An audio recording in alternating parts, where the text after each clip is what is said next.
Hola nuevos genios, sean bienvenidos a un nuevo video para este canal. Hola gente, ¿cómo están? Sean bienvenidos a un nuevo video para este canal. Seguimos con nuestra serie sobre la historia de la física, que esto está espectacular, me está encantando esta serie. Si no has visto el primer video de esta serie, por acá te lo dejo en una tarjetica para que vayas y lo revises primero y después vuelvas a este video. Hoy vamos a hablar acerca de una de las historias más impresionantes, más impactantes, del lío más grande que ha tenido en toda la historia de la ciencia junto con la religión, con la Iglesia Católica. Y estamos hablando precisamente del lío que tuvo Galileo Galilei con la Iglesia Católica, y esto va a estar espectacular. Así que no te pierdas y vamos con el intro de este video.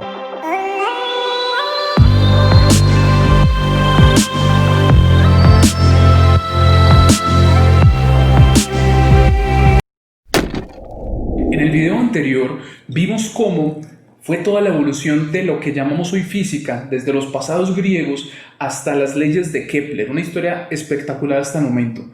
Pero a partir de este momento vamos a empezar con una historia que nos va a dejar boquiabiertos, la historia de uno de los más grandes de la ciencia. Y sí, señores, si antes teníamos ya nuestros cielos en orden, el movimiento de los planetas ya bien descritos, ahora empezamos a comprender cómo y por qué es que estos planetas se mueven y por qué el movimiento es tan particular como lo podemos ver día a día. Así que sabemos cómo los planetas se mueven, pero ¿por qué se mueven? El primer paso para comprender esto lo dio el crack de cracks, el perro de perros, Galileo Galilei. Hasta este momento de la historia aún se consideran válidas las ideas aristotélicas de que la Tierra la tenemos en el centro del universo y todo orbita alrededor de ella. Es decir, que somos el ombligo del universo. Y para arreglar todo esto llegó el gran fucking master Galileo Galilei, para ponerle orden a toda esta vaina de especulaciones que la gente ni comprendía y daba explicaciones erróneas de lo que estaba sucediendo. Y a partir de este momento podemos hablar de la física como una ciencia que está validada a partir de hechos experimentales y observacionales.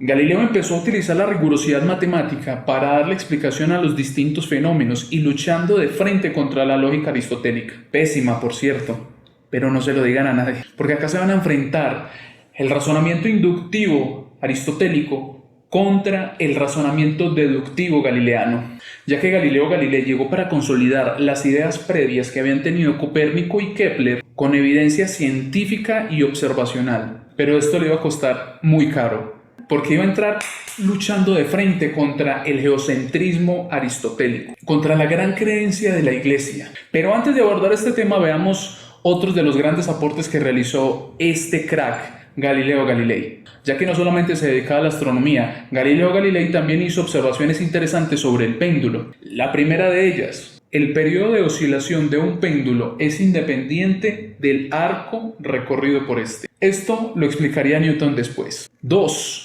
El periodo de oscilación del péndulo es independiente de la masa que le agreguemos a este. La explicación real de esto la daría Einstein en el siglo XX.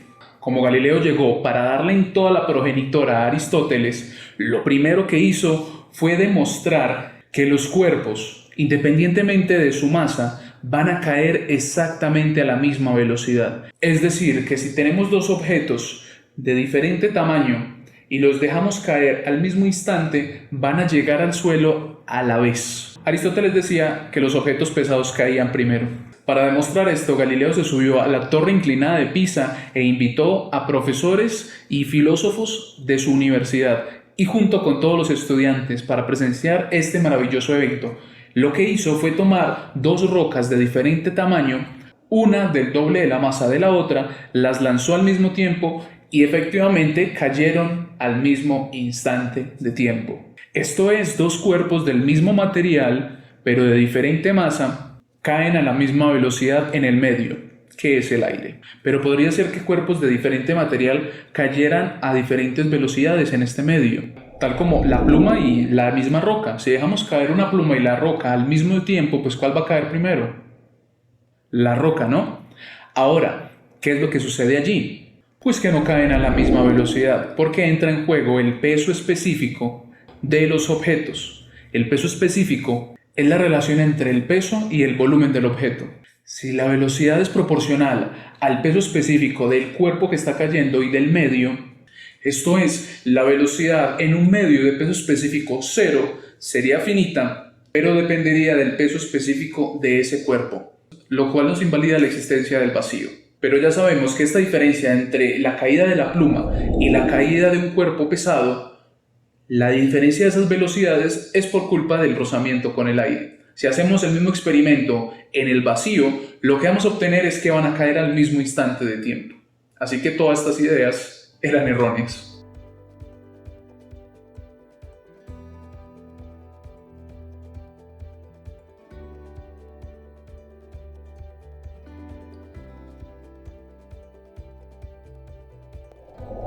Y otra vez, knockout de Galileo Galilei contra Aristóteles. Galileo Galilei también usó planos inclinados para describir el movimiento de la caída de los cuerpos en estos planos, pero ¿qué fue lo que descubrió? Descubrió que la distancia recorrida por una bola que se deslizaba o caía por ese plano inclinado era proporcional al cuadrado del tiempo que le tomaba en llegar o hacer ese recorrido. En cambio, se dio cuenta que la velocidad incrementaba linealmente con el tiempo, es decir, el surgimiento de la velocidad como tasa de cambio de la posición respecto al tiempo. Ey, calma, cerebrito, no te adelantes. Está bien, hablaremos de la derivada cuando lleguemos a Newton. Es decir, estamos presenciando el nacimiento de la cinemática. Galileo Galilei encontró que el empuje que le hace la Tierra a los objetos hace que estos incrementen su velocidad cuando están cayendo en un plano inclinado o en caída libre también. Por otra parte, también notó que el movimiento que no cambia su velocidad en el tiempo no necesita de ningún empuje.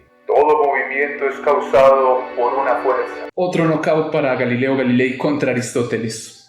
Vemos acá el surgimiento de lo que sería el movimiento uniforme, de lo cual vamos a tener dos variantes, el movimiento uniformemente acelerado y el movimiento rectilíneo uniforme. La diferencia entre los dos es simplemente que uno cambia la velocidad y el otro no. Galileo Galilei no solamente consideró el movimiento en una sola dirección, sino también que combinó el movimiento en dos direcciones. Si una piedra es arrojada desde el mástil de un barco, ¿dónde caería? Si el barco no está en movimiento, la piedra caerá en dirección recta hacia abajo.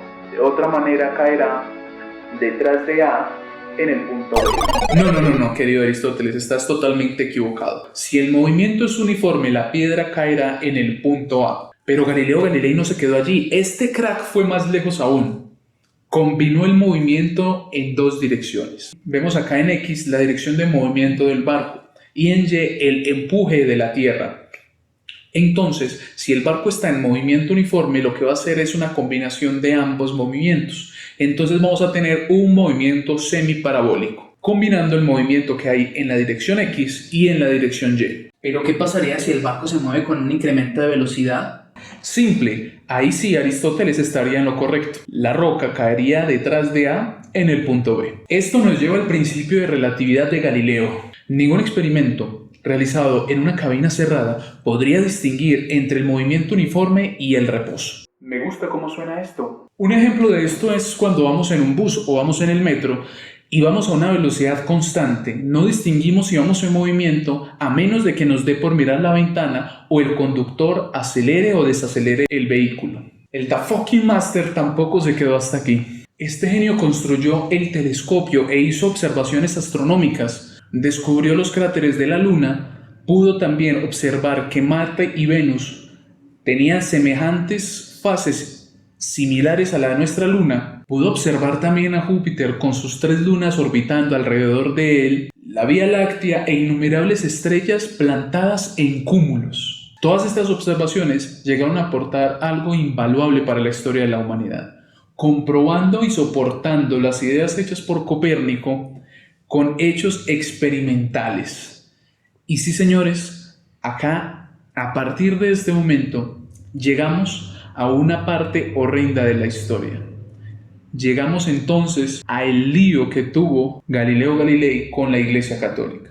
Y estamos hablando del caso Galileo, ya que todas estas ideas eran inaceptables en todo punto de vista para la Iglesia Católica de la época. Aunque Galileo Galilei no fue inmediatamente condenado, su proceso de investigación es un proceso que se realizó e inició en 1616 y se dio la condena en 1633. ¿Qué pasó en este entonces? Resulta que Galileo Galilei tenía muy buenos amigos, ya que era patrocinado por el duque de la Toscana y muchas otras personas confiaban en su trabajo. Incluso cuando fue el cambio de papado, el papa que llegó hasta este momento le tenía cierto respeto, pero a él lo que le dijeron era lo siguiente, que no podría poner ni compartir ideas que fuesen dogmáticas para el resto de la población escritas en sus publicaciones. Es decir, que no podía tomar partido de ninguna de las partes, de si el universo era tolemaico o copernicano. Entonces lo condicionaron para poder escribir tanto la introducción como las conclusiones de su artículo. Y estamos hablando del artículo famoso de Galileo Galilei, El Diálogo. Galileo fue obligado a retratarse de todas sus ideas ante la comunidad científica y en general de la época para que no fuese muerto en ese entonces. Y así, Galileo Galilei fue condenado a prisión domiciliaria hasta el resto de sus días. Y allí, en su villa de Arceti, en Florencia, donde pasó los últimos días de su vida, no volvió a salir en público a tratar temas de cosmología. Allí en Florencia, donde se encontraba, retomó estudios sobre el movimiento de los cuerpos y dio como resultado una gran publicación en 1638. Su publicación fue Discurso y demostraciones matemáticas en torno a dos nuevas ciencias, que abriría el campo a lo que posteriormente conoceríamos como la física newtoniana. Pero esto lo hablaremos en un próximo video. Y así continuó su vida, agotado por el proceso tan extenuante que tuvo que lidiar contra la Iglesia, hasta que murió el 8 de enero de 1642. Todo este proceso continúa siendo hasta el día de hoy el proceso más complicado, más largo y más extenuante que ha librado la ciencia contra la Iglesia Católica.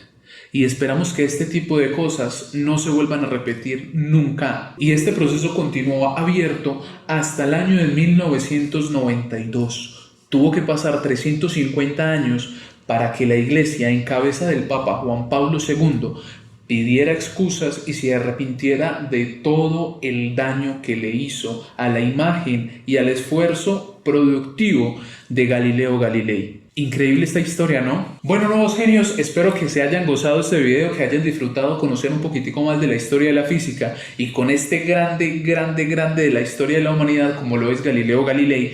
Quise dedicarle todo un video solamente a él por su figura, por lo que representa hoy en día para la física y la ciencia y para toda la humanidad. Me despido no sin antes recomendarte que le des acá, te suscribas y luego vayas y veas este otro video que está buenísimo, te va a encantar. Y nos vemos en el próximo video donde hablaremos de magnetismo y óptica, porque no solo de mecánica vive el hombre.